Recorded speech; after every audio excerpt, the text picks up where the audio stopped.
દેશનું સંસદ ભવન એક એવું માધ્યમ કહી શકાય કે જ્યાં દેશના અનેક વિકાસના કામો ઉપર અનેક એવા મુદ્દાઓ ઉપર ચર્ચાઓ કરી શકાય એમ છે કે જ્યાં વિપક્ષ અને સત્તાધારી પક્ષના મંત્રીઓ અને વિપક્ષના નેતાઓ બધા જ હાજર હોય છે અને અનેક એવા મુદ્દાઓ ઉપર સારી રીતે વાતો થઈ શકે એમ છે, એના બિલ પસાર કરી શકે એમ છે.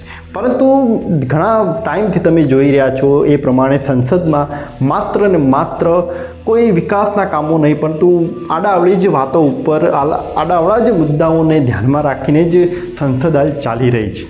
કોઈ ખોટું લાગી જાય, કોઈ પ્રહાર કરી દે, એવા જ બધા મુદ્દાઓ ઉપર સંસદનામાં આખા મુદ્દાઓ ઉપર ચાલી રહ્યા છે. ગઈકાલે જે રીતે અમિત શાહે સંસદમાં પોતાની સ્પીચ આપતા એમને વિપક્ષ પર પ્રહાર કરતાં કહ્યું કે આજના સમયે આંબેડકરનું નામ એ માત્ર એક ફેશન પૂરતું થઈ ગયું છે.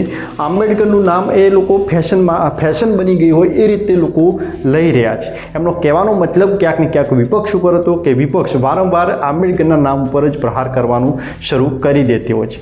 હવે સ્વાભાવિક છે કે જ્યારે અમિત શાહ જ્યારે આવું બોલ્યા હોય ત્યારે લોકોની લાગણીનો ફાયદો ઉઠાવીને વિપક્ષ પણ એમના ઉપર પ્રહાર કરવાનું શરૂ કરી દે છે. વિપક્ષે વિરોધ કરવાનો શરૂ કરી દીધું કે આ તો આંબેડકર સાહેબનું અપમાન કહેવાય. ડૉક્ટર બાબા સાહેબ આંબેડકર કે દેશના આખા ઘડવૈયા જેમને એમને કહેવામાં આવે છે એ એમનું તમે જ્યારે અપમાન કર્યું છે એ રીતનું આખું પ્રદર્શન કરવામાં આવ્યું. સંસદમાં બધા જ સાંસદો એ બાબા સાહેબ આંબેડકરના ફોટા લઈને ત્યાં વિરોધ કર્યો.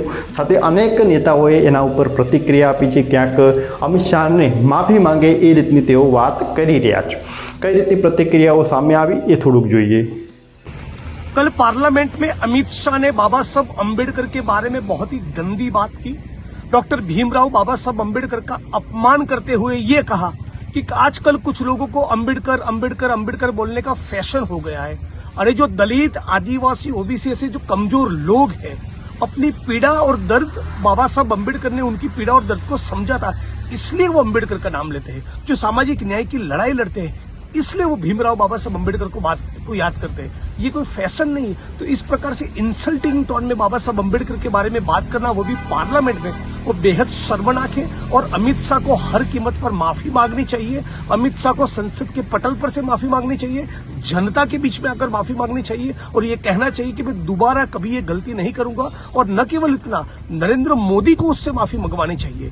आप लोग मनुस्मृति गॉडसे करते रहिए, हम संविधान और अम्बेडकर की बात करते रहेंगे.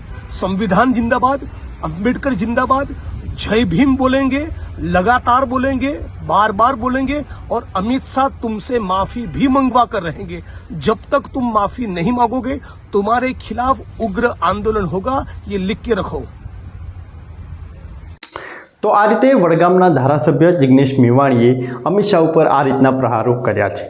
તમારું શું માનવું છે અમિત શાહની આ સ્પીચ વિશે? શું એમણે આંબેડકરનું ખરેખર એમને અપમાન કર્યું છે કે નહીં? એ નીચે કોમેન્ટમાં જરૂર લખજો અને આવા જ વિડીયોને જોતા રહેવા માટે અમારી ચેનલને સબસ્ક્રાઈબ જરૂર કરજો.